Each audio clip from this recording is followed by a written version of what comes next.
പ്രിയ കൂട്ടുകാരെ, ഇന്നത്തെ നമ്മുടെ വായന ഇവിടെ ആരംഭിക്കുകയാണ്. നമുക്ക് വളരെ ശ്രദ്ധയോടെ ഇത് ശ്രവിക്കാം. അതിരാവിലെ ഉണരുമ്പോൾ കണ്ടത് അമ്മ മുറിയുടെ ഒരരികിലായി മുട്ടുകുത്തി നിന്നുകൊണ്ട് പിതാവിനോട് പ്രാർത്ഥിക്കുന്ന കാഴ്ചയാണ്. അമ്മ ഉരുവിട്ട ഓരോ വാക്കും എൻ്റെ ഹൃദയത്തെ ആനന്ദഭരിതമാക്കി. ഓരോ പ്രാർത്ഥനയും എൻ്റെ ഹൃദയത്തെ സവിശേഷമാംവിധം സ്പർശിച്ചു. പിതാവിനോടും പരിശുദ്ധാത്മാവിനോടും ചേർന്ന് ഞാൻ മൗനമായിരുന്നുകൊണ്ട് അമ്മയുടെ പ്രാർത്ഥന എന്നത് എന്നിൽ നിറയുവാൻ ഇടയാക്കി. അല്പനേരത്തെ പ്രാർത്ഥനയ്ക്ക് ശേഷം സങ്കീർത്തനങ്ങൾ എഴുതിയ ചില തുണ്ടുകൾ എടുത്ത് അമ്മ വായിക്കുവാൻ തുടങ്ങി. ഞാൻ എഴുന്നേറ്റ് അരികിലിരുന്നു കൊണ്ട് ആ വാക്യങ്ങളിൽ പങ്കുചേർന്നു. പുഞ്ചിരിയോടെ നിർഗളിക്കുന്ന സ്നേഹവായ്പോടെ അമ്മ എന്നെ കടാക്ഷിച്ചു. ഞാൻ മന്ത്രിച്ചു. പ്രാർത്ഥനയിലൂടെ അമ്മ ദൈവത്തിങ്കിലേക്ക് വരുന്നതായ ഈ നിമിഷങ്ങളെ ഞാൻ സ്നേഹിക്കുന്നു. അമ്മയുടെ സ്വരവും വാക്കുകളും മധുരം. ഒരു നിമിഷം അമ്മയൊന്ന് അമ്പരന്നു. പിന്നെ കൈകൊണ്ട് എന്നെ ചേർത്ത് പിടിച്ചു. എന്നിട്ട് ഞങ്ങൾ ഒരുമിച്ച് സങ്കീർത്തനങ്ങൾ വായിക്കുന്നത് തുടർന്നു. ഞങ്ങളുടെ സ്വരം ശിഷ്യന്മാരെ ഉണർത്തുകയും അവർ ഓരോരുത്തരായി വന്നുകൊണ്ട് ഞങ്ങളോടൊപ്പം പ്രാർത്ഥനയിൽ പങ്കുചേരുകയും ചെയ്തു. താമസിയാതെ ദൈവത്തോടുള്ള സ്തുതികളാലും നന്ദിപ്രവചനങ്ങളാലും ആ ഭവനം പൂരിതമായി. അമ്മ തൻ്റെ പ്രാർത്ഥനയിലൂടെ മറ്റുള്ളവരെ പ്രാർത്ഥനയിലേക്കും ദൈവസ്തുതികളിലേക്കും നയിക്കുന്നത് എങ്ങനെയെന്ന് ഞാൻ കാണുകയും ഭാവിയിൽ പലരുടെയും അനുഭവം ഇതുപോലെ ആയിരിക്കുമെന്ന് അറിയുകയും ചെയ്തു. കൂടുതൽ കൂടുതൽ ആഴപ്പെട്ട പ്രാർത്ഥനാ ജീവിതത്തിലേക്ക് അവരെ നയിക്കുന്ന എൻ്റെ അമ്മ. പ്രാർത്ഥനയ്ക്ക് ശേഷം അമ്മ പറഞ്ഞു, നിങ്ങൾക്ക് വിശക്കുന്നുണ്ടാകും, ഞാൻ കുറച്ച് ഭക്ഷണം ഉണ്ടാക്കാം. യാക്കോബ് ചാടി എഴുന്നേറ്റു. അമ്മേ, ഒരു കുട്ടിയെ പോലെ അവൻ വിളിച്ചു. ഇപ്പോൾ തന്നെ അമ്മ ഞങ്ങൾക്കായി ഒരുപാട് ചെയ്തുവല്ലോ. ഇനി ഞങ്ങൾ അമ്മയ്ക്ക് എന്തെങ്കിലും ഉണ്ടാക്കി തരട്ടെ. അവൻ്റെ അടുത്ത് ചെന്ന് തോളിൽ തടവിക്കൊണ്ട് അവൾ പറഞ്ഞു, എൻ്റെ മകനെ, നീ എല്ലായ്പ്പോഴും സഹായിക്കുവാൻ സന്നദ്ധനാണല്ലോ. എന്ത് നല്ല കുട്ടിയാണ് നീ. യാക്കോബിന് സന്തോഷമായി. അവൻ പറഞ്ഞു, ഞാൻ എന്താണ് ചെയ്യേണ്ടത്? കിണറ്റിൽ നിന്നും അല്പം വെള്ളം കോരിക്കൊണ്ടുവരികയാണെങ്കിൽ അത് സഹായകരമായിരിക്കും. അമ്മ പ്രതിവചിച്ചു. വെള്ളം എടുക്കുന്ന കുടവുമായി യാക്കോബ് പുറത്തു കടന്നു. അതും ആട്ടിക്കൊണ്ട് പോകുമ്പോൾ തിരിഞ്ഞു നിന്ന് വിളിച്ചു പറഞ്ഞു, ഞാൻ ഉടനെ വരുന്നതാണ്. അമ്മയെ ഭക്ഷണം ഉണ്ടാക്കാൻ സഹായിക്കുമ്പോൾ അന്ത്രയോസിന് മനസ്സിലായി, അവിടെ ആർക്കും കഷ്ടി പോലും തികയാത്തത്ര ഭക്ഷണ സാധനങ്ങൾ മാത്രമാണ് ഉള്ളതെന്ന്. അവൻ അമ്മയോട് പറഞ്ഞു, അമ്മേ, ഞാൻ ഒന്ന് പുറത്തു പോയിട്ട് ഉടനെ തിരികെ വരാം. അമ്മ അവനോട് പറഞ്ഞു, ശരി, താമസിക്കരുത്. താമസിച്ചാൽ നിനക്ക് ഒന്നും തന്നെ കിട്ടിയില്ലെന്ന് വരും.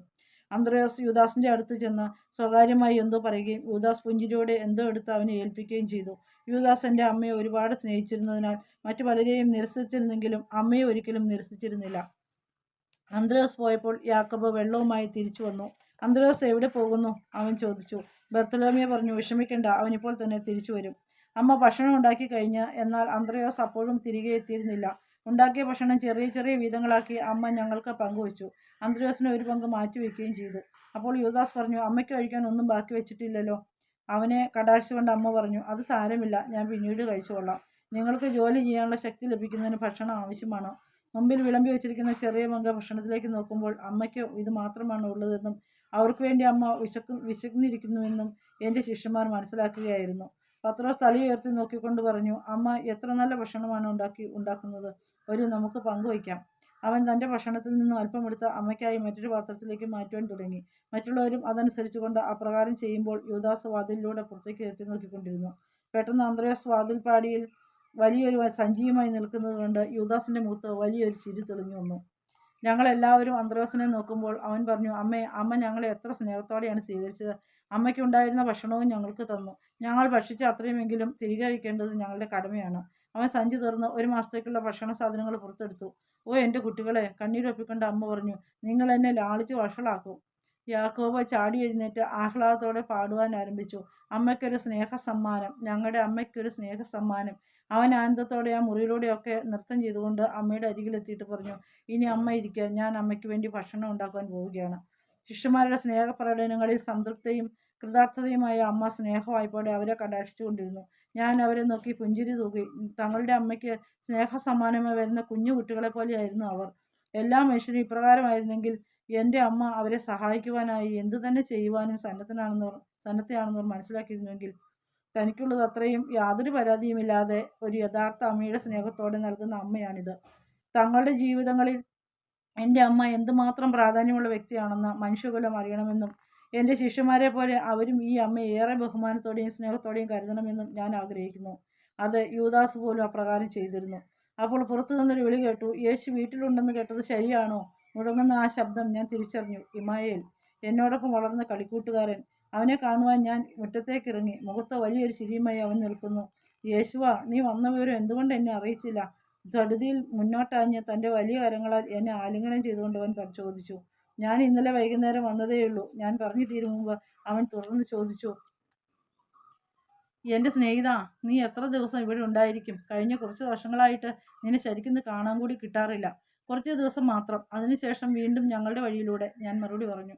നിന്റെ വിശിഷ്ടമായ സ്നേഹവും ആഴമുള്ള വചനങ്ങളും ആളുകൾക്ക് നൽകിക്കൊണ്ട് അല്ലേ? പാതി ചോദ്യരൂപത്തിലും പാതി പ്രസ്താവന പോലെയും അവൻ പറഞ്ഞു.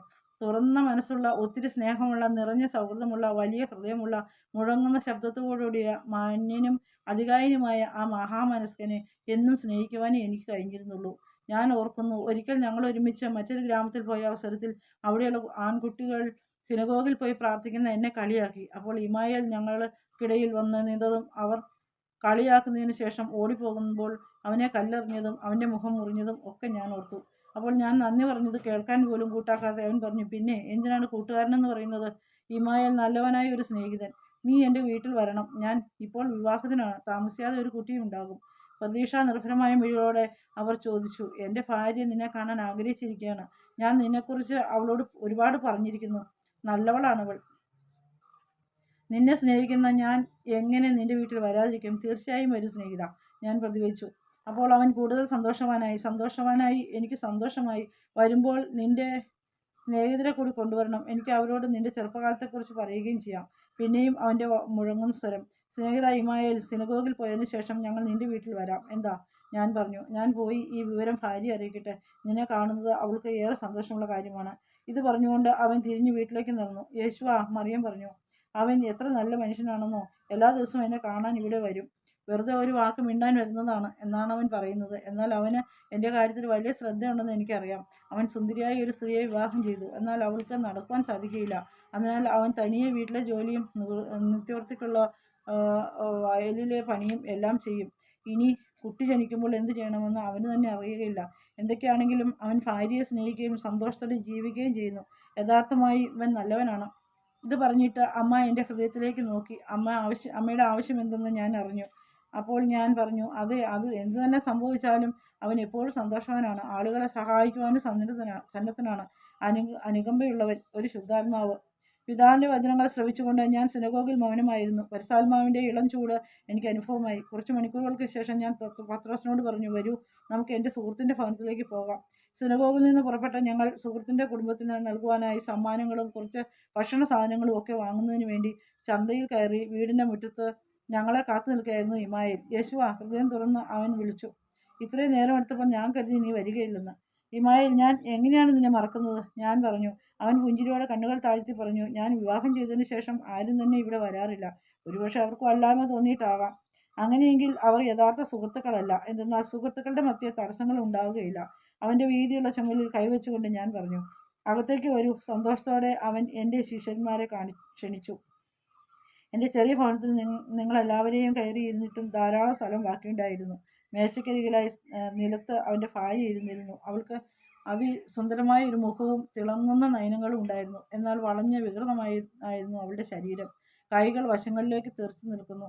കാലുകൾ അടിഭാഗത്തായി കെട്ടുപണിഞ്ഞിരിക്കുകയും അവൾ വേദനിക്കുന്നതായി തോന്നി. ഇത് എൻ്റെ സുന്ദരിയായ ഭാര്യ മറിയം. അവളെ നോക്കി പുഞ്ചിരിച്ചുകൊണ്ട് അവൻ പറഞ്ഞു, ഇത് എൻ്റെ സ്നേഹിതനായ യേശു. ഇവനെക്കുറിച്ചാണ് ഞാൻ നിന്നോട് ധാരാളം പറഞ്ഞിട്ടുള്ളത്. യേശുവാ. അവൾ അഭിവാദം ചെയ്തുകൊണ്ട് എന്നെ നോക്കി പുഞ്ചിരിച്ചു. അവൾ സ്വയം എത്രയധികം ലജ്ജിച്ചിരുന്നു എന്ന് ഞാൻ കണ്ടു. തൻ്റെ വൈകല്യം ഭർത്താവിൽ നിന്ന് കൂട്ടുകാരെ അകറ്റുമ്പോൾ അയാൾ അനുഭവിക്കുന്ന വേദനയും അവളെ ദുഃഖിതയാക്കിയിരുന്നു. മറിയം, മനോഹരമായ പേരാണത്. നിന്റെ ചിരിയും സുന്ദരമാണ്. അവളോടുള്ള അഗാധമായ സ്നേഹം അനുഭവിച്ചുകൊണ്ട് ഞാൻ പറഞ്ഞു. എൻ്റെ അപ്പോസ്തലന്മാർ ഊഷ്മളമായി അവളെ അഭിവാദനം ചെയ്തു. ചിലർ അവളെ ആലിംഗനം ചെയ്തു. യൂദാസ് പിൻവലിഞ്ഞു നിന്നതേയുള്ളൂ. അവനൊന്നും സംസാരിച്ചുമില്ല. തൻ്റെ മുമ്പിലുള്ള വികലാംഗയായ സ്ത്രീയെ വെറുപ്പോടെ നോക്കി നിന്നു അവൻ. ഞങ്ങളെ സൽക്കരിക്കുവാനുള്ള തിരക്കിലായിരുന്നു ഇമായേൽ. എല്ലാവരും ഇരിക്കൂ, അവൻ പറഞ്ഞു. മേൽത്തരം പഴങ്ങൾ നിർത്തിയിരുന്നു. അവൻ ഒരുപാട് പണം ചെലവാക്കിയിട്ടുണ്ടാവണം. അവൻ പൂജകളിൽ വീഞ്ഞും വെള്ളവും കൊണ്ടുവന്നു. ഞങ്ങൾ എല്ലാവരും അത് നന്നായി ആസ്വദിച്ചു. എന്നാൽ യൂദാസ് മാത്രം. അവൻ വിചാരിച്ചു അത് താഴ്ന്ന തരം വീഞ്ഞാണെന്ന്. ഞങ്ങളുടെ ബാല്യകാലങ്ങളിലെ ചില സാഹസികത കഥകളൊക്കെ വിവരിക്കുമ്പോൾ ഇമായേൽ സന്തോഷഭരിതനായി കാണപ്പെട്ടു. ഏറ്റവും ചെറിയ കാര്യങ്ങളിൽ പോലും സന്തോഷിക്കുന്ന ഇമായേലിൻ്റെ സ്വഭാവം ശിഷ്യന്മാരെ അത്ഭുതപ്പെടുത്തി. അവൻ മിറിയാമിനെ എടുത്ത് എൻ്റെ മടിയിലിരുത്തി. എന്നിട്ട് പറഞ്ഞു, എൻ്റെ ജീവിതത്തിലെ ഏറ്റവും സന്തോഷകരമായ ദിവസം ഏതെന്നാൽ ഇവളെ ഞാൻ വിവാഹം ചെയ്ത നിമിഷമാണ്. അവൾ ഏറെ സുന്ദരിയായിരുന്നു. ഇപ്പോൾ എൻ്റെ കുഞ്ഞിനെ ഉദരത്തിൽ വഹിക്കുകയും ചെയ്യുന്നു. യൂദാസ് നടുങ്ങിപ്പോയി. എന്നാൽ ബാക്കി എല്ലാവരും സന്തോഷിച്ചു. ഞാൻ മിറിയത്തിൻ്റെ നേർക്ക് നോക്കി. അവളുടെ ഉദരത്തിലെ ആൺകുട്ടി മരിച്ചിരിക്കുന്നത് കണ്ടു. എന്നാൽ എൻ്റെ കൂട്ടുകാരനെ നോക്കിയപ്പോൾ അവൻ്റെ ഹൃദയം നിറയെ പ്രതീക്ഷയാണ് കണ്ടത്. വീണ്ടും ഞാൻ മറിയമ്മിനെ നോക്കി. അവൾ വല്ലാതെ ഭയപ്പെടുന്നതായി കണ്ടു. മനുഷ്യരെ ഭയമായിരുന്നു അവൾക്ക്. ഈ ആളുകളൊക്കെ യഥാർത്ഥത്തിൽ തന്നെ ഇഷ്ടപ്പെടുന്നുണ്ടോ എന്ന് അവൾ സംശയിച്ചിരുന്നു. യൂദാസിൻ്റെ പ്രതികരണങ്ങൾ മറ്റു പലരും ശ്രദ്ധിച്ചിരുന്നെങ്കിലും അവൾ കണ്ടിരുന്നു. അതിൽ നിന്നുളവായ നൊമ്പരം അവളുടെ കണ്ണുകളിൽ ഞാൻ കാണുകയുണ്ടായി. ഈ സ്നേഹിതർക്കായി കേഴുകയായിരുന്നു എൻ്റെ ഹൃദയം. അപ്പോൾ ഞാൻ ഇമായേലിനോട് പറഞ്ഞു, ഇമായേൽ, കുറച്ചു നേരം ഞാൻ മറിയാമിനെ കൈകളിൽ വഹിച്ചു കൊള്ളട്ടെ. അവൻ എന്നെ നോക്കി. ഞാൻ അവളെ വേദനിപ്പിക്കുമോ എന്നവൻ ആദ്യം ചിന്തിച്ചെങ്കിലും എന്നെ അറിയുന്നതിനാൽ മെല്ലെ അവളെ എന്നെ ഏൽപ്പിച്ചു. ഞാൻ അവളെ കൈകളിൽ താങ്ങി പിടിച്ചുകൊണ്ട് കവിളിൽ ചുംബിച്ചു. എന്നിട്ട് ഞാൻ ഇപ്രകാരം ഉരുവിടുമ്പോൾ അവൾ കരയുവാൻ ആരംഭിച്ചു. എൻ്റെ പിതാവേ, സ്നേഹത്താൽ നിറയപ്പെട്ട കുടുംബമായി എൻ്റെ സ്നേഹിതൻ അങ്ങയുടെ മുമ്പിൽ നിൽക്കുന്നു. അവിടുത്തെ കാരുണ്യത്താൽ ഈ കുടുംബം നിറയപ്പെടണമെന്ന് അവിടുത്തെ പുത്രനായി ഞാൻ പ്രാർത്ഥിക്കുന്നു. അവരുടെ ഹൃദയങ്ങളിലെ സ്നേഹം അങ്ങയുടെ സൗഖ്യദായക സ്നേഹമായിട്ട് രൂപാന്തരപ്പെടട്ടെ. പിതാവിനെ ഹൃദയപൂർവ്വം വിളിച്ചുകൊണ്ട് ഞാൻ ഒരു നിമിഷം കണ്ണുകൾ അടച്ചു. എന്നിട്ട് പറഞ്ഞു, നീയും നിന്നിലുള്ളതും ദൈവത്തിൻ്റെ കാരുണ്യത്താൽ സുഖം പ്രാപിക്കട്ടെ. ഞാൻ അവളെ താഴെ വെച്ചു.